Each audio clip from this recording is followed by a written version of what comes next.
In this video, I'm going to teach you how to breathe life into those boring still frame shots with dynamic zoom on DaVinci Resolve for the iPad.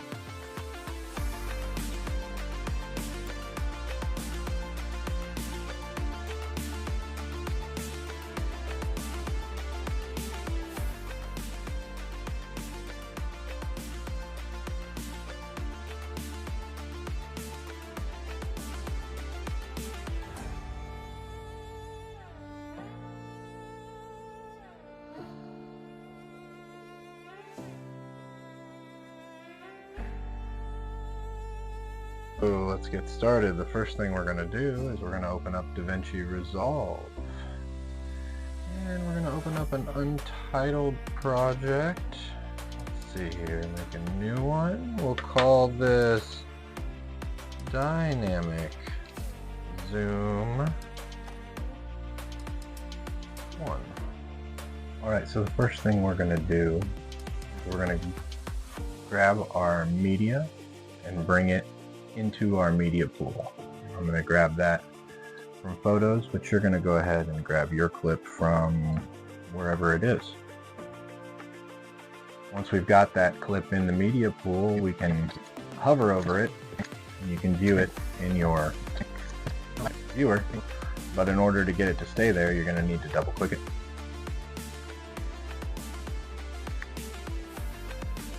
Now we have it in our viewer. You see this red flag. This is our playhead. You can scrub through your footage forwards and backwards. We're going to go ahead and pick out a portion of the clip to work on.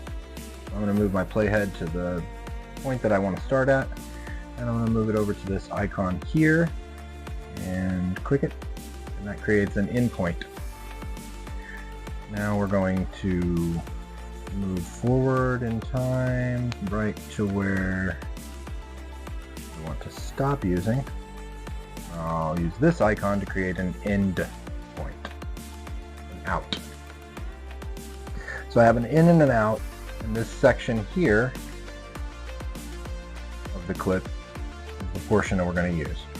Now you're going to click anywhere in the viewer and drag that down to your timeline. So the next thing you want to do is highlight your clip and head up to the inspector on the upper right hand corner. There we have all these controls here. If you don't see this, you want to make sure that you're in the first tab. You may see something like this. Make sure you're in the first tab and head on down where it says dynamic zoom. We're going to turn that on. Once you got your dynamic zoom on, you're going to go over here on the left hand side of the screen to this icon row. If you don't see this icon row, you're going to hit this icon with the 3 lines, and that'll pull up this row of icons you see here. We're interested in the third one from the left. Once you hit that, you're going to see these 2 boxes, green and red. The green box represents your starting frame, and the red box represents your ending frame. The green box will start at the beginning of your clip, and it will end in the red box. So for my clip, I wanted to start in the bottom right hand corner where the writing action was occurring. So I'm going to resize my green box down to a size that I like, and I'm going to grab this center point here and move it into position so that just the stuff inside the green box will be in frame at the very beginning of the clip. Now the red box you move the same way. You can size it down, size it up, and you can move it around the frame. For my example, I actually went to the full frame. There we go. Back where it goes. And if you're at the beginning of your clip, you just hit the play button. You've got dynamic zoom.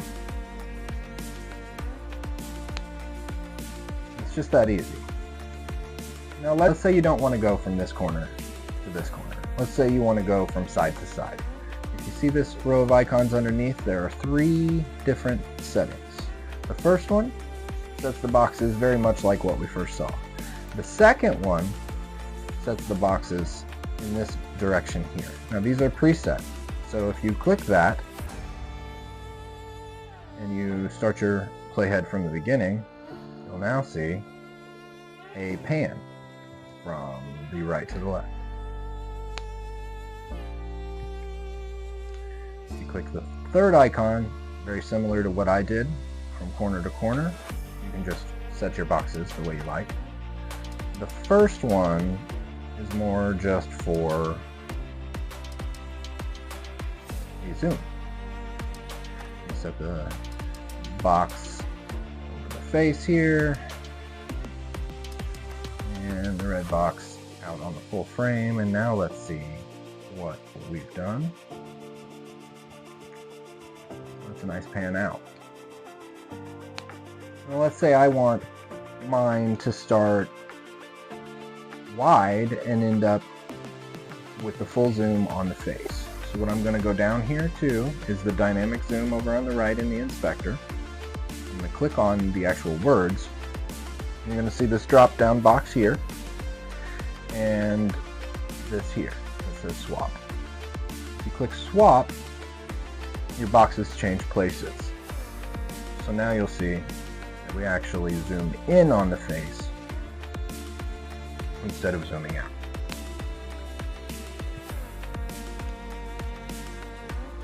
If you want your zoom to be more smooth, you can choose to ease in, and it'll start more smoothly. If you want it to ease out in the same way, or both in and out, just choose in and out.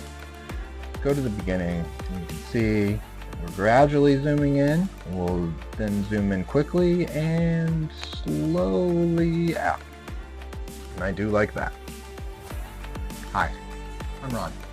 If you like this content and you want to see more DaVinci Resolve iPad tutorials, go ahead and hit that like and subscribe button. That'll really help. And leave a comment down below if there's something specific you'd like to see a video about in the future. From myself and Studio 234. Thanks for watching.